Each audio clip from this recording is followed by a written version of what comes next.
Well, of course, we know pornography is something that men struggle with. Said a whole bunch of pastors all the time. I've heard pastors multiple times say, this is something men struggle with. But what about women? Do women struggle with the issue of pornography, especially when we talk about Christian women? Well, here's a quote from a book called Addicted to Lust. In the realm of pornography use, specifically conservative Protestant women wrestle with a form of moral incongruence that is unique to them, sinning like a man. Well, this is Jason for Soulfire here in this channel where we want to offer gospel hope for a porn-filled world. And in this series, I'm talking about Samuel Perry's book, Addicted to Lust. And this is part 4, where we're going to talk about Christian women and the issue of pornography. Part 1, we talked about how the church went from offense to defense, where we saw pornography as something that was out there in the culture, then realized, hey, it's right here in our midst. Part 2 covered the issue of masturbation. Part 3 was the war of the soul, and we're here in part 4. You can catch episode 5 next week. It'll be 9:15 a.m. Eastern on Thursday, and you can check out all these different episodes in the playlist that this one is linked to.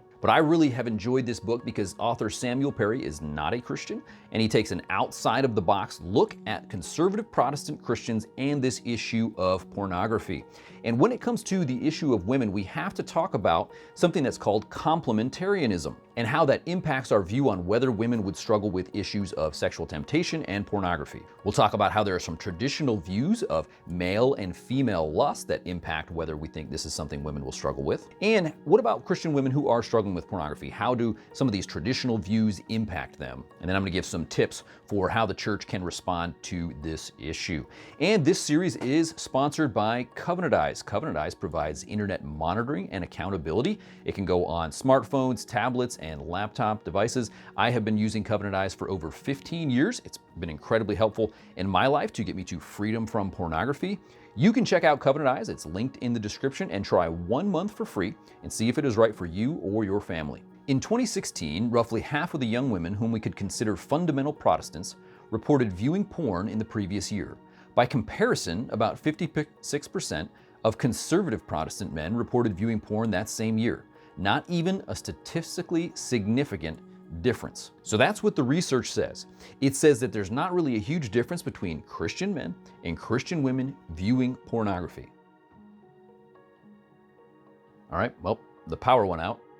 Now I guess it's back on, so we'll try to carry on. That'll be fun. Probably went dark there for a second. Well, one of the things that is challenging about having that statistic, realizing women are just as likely to have viewed it, is that, most men's workshops, when you say, all right, men, we've got a special workshop for you, they tend to talk about issues of pornography, but rarely do women's workshops. What is complementarianism? Well, it is the view that men and women are equal in value and dignity, yet they have different roles. And there's certainly a biblical case to make with leadership roles in the church, but when we take this too far and we take it to sexual temptation, it can impact how we view whether or not a woman would be tempted with something like pornography. So for example, in the traditional view, men are viewed as being very visually stimulated, drawn to sexual temptation. They have a strong drive for sex, and sometimes we even go as far to say that it is a need for them. It is generally assumed that because God has designed men to pursue sex, sexual temptation is eminently normal for a man. So when it comes to pornography, a lot of times we've really normalized that struggle in the life of men. But what about women? Well, traditionally, women's view of lust and temptation is viewed as a stronger desire for relationship and emotional intimacy. And here in the book, he quotes Shannon Eldridge, who wrote Every Young Woman's Battle. This assumption about male and female sexuality leads Etheridge to minimize the likelihood that women will be drawn to pornography. Etheridge then goes on to explain, most women don't lust after men's bodies, and that those who do are exceptions to this rule. So here we see some of this traditional teaching on the issue of lust and pornography is we've a lot of times in the church tended to say women don't struggle with that, but the research doesn't back that up. I don't believe that that's true. In fact, I think we're putting women in a box where they don't need to be. In fact, when I read that quote from Etheridge here in the book, I highlighted it, and with my highlighter, I wrote, wow, right next to it. Like, did they really think that women wouldn't struggle with this? And speaking of wow, can you hit that like button? If you're finding this video helpful, please hit the like button. It helps the message to spread, helps the message of gospel hope for a porn-filled world to reach a wider audience. The deeply rooted perception that pornography is a male problem, combined with the complementarian expectations about gender, causes conservative Protestant women to be doubly punished, internally and socially, for the porn they use, while conservative Protestant men, oddly enough, are affirmed in a way by that same gender system. This quote is kind of another wow, and I think this really shows us three problems with this traditional view of temptation for men and women. First, it normalizes porn use for men. We almost give men an excuse when you say you have this strong drive, you're visually stimulated, all men struggle. We say terms like that, and it can give men an excuse to struggle with pornography. But I would say this should not normalize our sin and sexual temptation. It shouldn't normalize pornography use.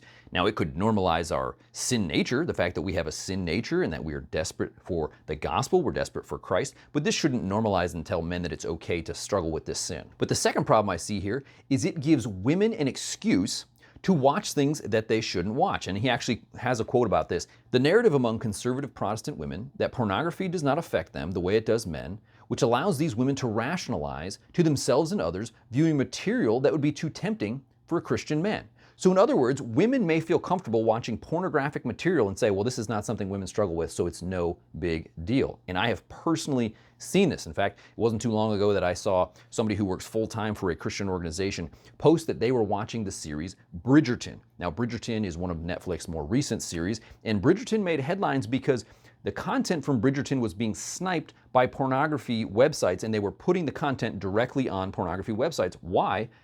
Because it was porn. Netflix is a producer and distributor of porn. And so here for this young Christian woman, she saw no problem in watching this pornographic material because, after all, perhaps she could rationalize in her mind that's not something women struggle with. But the third problem that this produces is that it closes the doors for women to have an open and honest discussion if they're actually struggling with this. So if a woman's struggling with this and she believes it's a man's only issue, if that's what the church is teaching her, then how can she have an open door to say, hey, I'm struggling with man sin over here. Would somebody talk to me? He goes on to talk then about the issue of masturbation for women, and there's some interesting highlights to the research here. In part 2 of this series, we talked about how Christians are divided on the issue of masturbation. There's not necessarily one verse that says you shouldn't masturbate, and so if we take that to the extreme and we say there's not a clear biblical teaching that tells us not to do that, therefore we can say it's okay. And so Christians are typically divided. Now, I can link to that video if you want to see my thoughts on the matter. That end of that video, I shared what I think to be true about that. But the research here pointed to that women were more likely to masturbate without the use of pornography than were men. In fact, he quotes a South Carolina pastor who talked about her conversations with young women, and she said this: they weren't watching pornography, but masturbation was a pretty consistent habit in their lives. It's almost assumed that men need to and will do this, but women do not need to and women won't do that. Those are kind of the extremes of this assumption of this viewpoint. There is this assumption that single men, being sexual beings, might need to masturbate if they don't have other alternatives. Single women, by contrast, are assumed to not desire a sexual release. And I don't think that's a wise thought whatsoever to assume that women wouldn't struggle with that, and the research certainly doesn't point that out. And we don't want to give women the perception this isn't something you struggle with, because if they do, then what? How are they going to feel the freedom to come out? Okay, so given this reality that the research shows this is something that women are struggling with, what are some tips for the church? How can we take this data and use it? Well, first we have to realize that there are few open doors for women in the church to talk about this issue. So I think you should. Make sure that there are avenues for people that they can talk to in your church or in your ministry. Because the other reality here is that there are fewer resources for women than there are for men. In fact, if you go back 20 to 30 years ago, it would have been very difficult to find a resource for women in pornography. Now, thankfully, there are quite a few.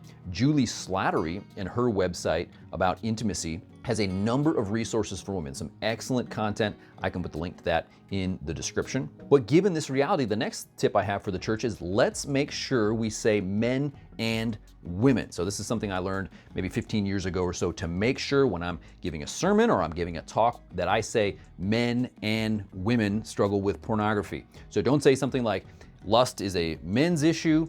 You say lust is something that men and women struggle with. Let's normalize the reality of sin and temptation. Pornography has put itself digitally into the hands of young women and girls. In fact, curiosity is one of the things that leads women to go and to view pornography.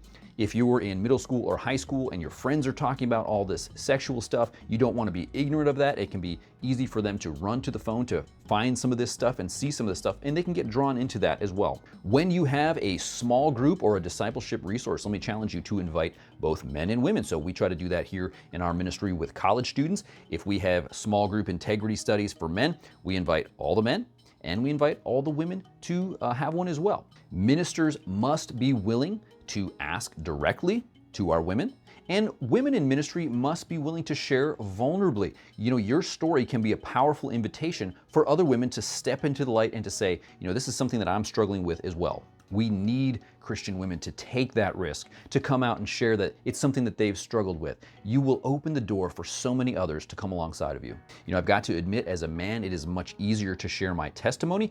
Realistically, people aren't that surprised that a man would struggle with the issue of pornography. We have got to get there with women as well, where we can normalize the reality of sin and temptation so that people can step into the light and find freedom by having others come alongside them and give them some accountability. Well, in the next episode, which releases Thursday, 9:15 a.m. Eastern, we're going to talk about how pornography impacts a Christian marriage. So be sure to subscribe if you want to see that one. Let me know your thoughts in the comment section below. What do you see about the issue of Christian women and pornography? Have you seen some resources that have really been helpful? Be sure to let us know in the comment section. Like this video if you found it helpful. This is Jason for Soulfire, where we want to offer gospel hope for a porn-filled world, and I will catch you in the next one.